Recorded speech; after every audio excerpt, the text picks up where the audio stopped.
Hi guys, so I got my second review going for you guys. The last physical book I read, which I think I just finished like 1 or 2 days ago, was The Road by Cormac McCarthy. If I'm pronouncing that right.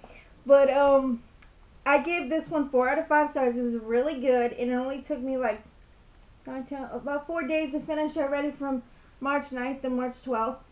It is a really good book, and I suggest everyone to read this. But I'm gonna put it. I already put it up on BookMooch because it's really good. But it's so rip your heart out that I'm never gonna read it again. Probably.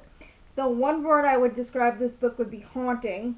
Like I said, I love it, but I never want to read it again, or at least for a long time. Like maybe I'll read it again in a few years. But it is so heartbreakingly sad that it's really hard to get through.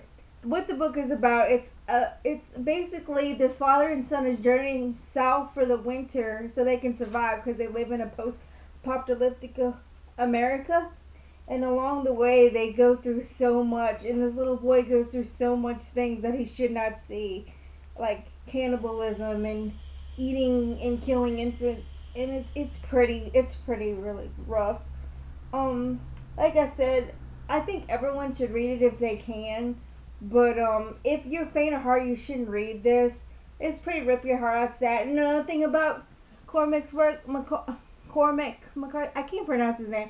But one of the things he's famous for, he doesn't actually use like quotation marks and stuff in his work. So the dialogue is kind of confusing to get through at first, but once you read in further on through it, it's easy to realize when someone's talking. But a lot of people have issue with that. But I thought it was still a good story. And a lot of people have issues with the repetitiveness of the story. The father and son find shelter, they find food, and they move on. They find shelter, they find food, and they move on.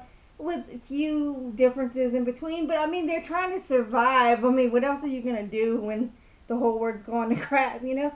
And it's like I said, it's really good. The relationship between the father and son is so beautiful but heartbreaking, and there's a lot of heavy themes in it. So, if you're faint of heart, don't touch. But if you like stuff like this, definitely give it a look. Like I said, I gave it out 4 out of 5 stars. I really enjoyed it, but probably not gonna read it for a long time. Definitely need to read something happy after this one. That was it for this review, and I'll see you guys in the next one.